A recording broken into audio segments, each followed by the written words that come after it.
What's up, everybody? Some guy who cooks here, and it's time to fake it till we make it. We're making Philly cheat steaks. Yes, you heard me right, cheat steaks. And that's because, well, we're not using ribeye for these. These are quick, easy to do at home, and they don't take much effort. They're very similar to something I grew up doing whenever we had some leftover lunch meat in the house and some cheese and stuff like that. And, you know, we're gonna get them as close to traditional as we can, with the exception of the fact that we're using roast beef instead of ribeye. As you can see here, I have taken some thick cut roast beef. I've chopped it up into a bunch of pieces, and it's gonna be, this is gonna be the chop style. There are a couple of styles of cheesesteaks in Philadelphia, and you can get shaved or you can get chopped, and this is obviously the chopped style, and it's so good, guys. It's so good. But before we get to that meat, we need to take care of our onions. First things first, guys, we gotta get these onions on there. Ha! We wanna get them nice and caramelized, or at least translucent, so that not only will they be amazing on our cheesesteak, they're also going to provide a lot of flavor on this griddle top that'll cook right into the meat once we set it down there. And it is important that we season our onions while they're on the griddle. You don't have to go overboard, but get some salt, get some pepper. It's kind of crucial, guys. You want amazing flavor, you have to provide it. I use the classics: salt, pepper, a little bit of garlic. Now, obviously, I'm not from Philadelphia, but I've been there enough times. I've had enough steaks in my life and all my travels there that I'm pretty well familiar with this process. That being said, if you are from Philadelphia and I'm doing something wrong here, please leave a comment in the comments section down below, aside from the comment about the meat that I'm using, that is. Now, our onions are looking pretty good and translucent here, which means it's time to push them to the sides. They can keep cooking, but we're gonna push them to the sides so they don't take up that much room, and we're gonna start cooking our meat, okay, guys? So we got a nice flat layer of onions on the side here, and those are gonna continue to cook while we go ahead and add a nice big handful of our beef. If you wanna put a little bit more vegetable oil down, you can, but I think it's gonna be fine. Once again, go ahead and hit this meat with our standards: a little bit of salt, also adding some accent, some black pepper, and some garlic powder. Hey, would you mind taking the camera for me for a sec? All right. All right, guys, this is the part where we assemble our bun. The meat is cooking, the onions are still going. Traditionally, we want to use whiz, so I got myself a jar of whiz here. A lot of places will make their own whiz.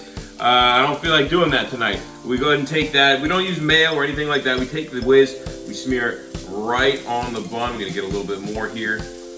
I like it real cheesy, so that's the process. We go ahead and smear our whiz right on the bun, and now it's ready for us to start adding our steak, to add our onions, and then we're gonna put more whiz right on top. All right, guys, our onions, our meat, it's pretty much ready, so we're gonna start assembling this. Come on over. Through an onion. First up is our meat. We're gonna throw this right on the bun. This hot meat is going to, it's gonna start making this cheese whiz all gooey and melty and delicious and awesome, as if it wasn't already. Oh, I don't wanna lose that down the drain.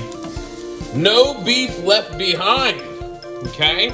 You could pile up higher than this if you want, but this is also pretty good. This is about a third of a pound here. And next up, I'm gonna get about half our onions here, because I am sharing tonight with my lovely assistant, so we get about half our onions right onto the bun, sorry. We're having funyon with the words, okay? So there we go, we've got our hot onions, our hot beef, right on our roll. I'm gonna add a little bit more whiz right on top. And a little bit more, okay? Spread it good. And because I like my cheesesteak cheesy, now normally I wouldn't do this if I'm in Philadelphia, but I'm gonna add provolone as well. I'm gonna add a couple slices right on top. And this, there you go. Can you get any better than that? I suppose if you go to Philadelphia, you can, but from home with simple ingredients, just getting some roast beef out of the fridge, this is pretty perfect, guys. Let's go ahead and give it a taste, okay?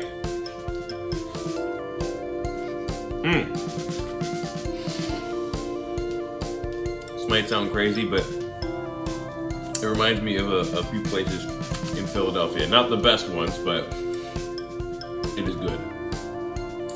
It's very good, especially for a quick home cheat steak. It's, I mean, look at that. We got plenty of beef, we got plenty of cheese, plenty of grilled onions, all on this nice big roll. It's kind of hard to go wrong. I'm gonna go for another bite and then we're gonna call it a day.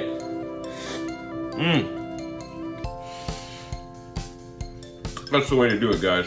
Anyway, if you have a favorite place to get a cheesesteak in Philadelphia, go and leave a comment down below. If you've never been, let me know. If you think this looks awesome, please also comment. If you think it looks terrible, tell me how you think I can do better. Either way, please like, subscribe, share with your friends, and comment down below. I welcome all comments, guys. Until next time, I'm some guy who cooks, and I think I'm gonna go finish this. Well,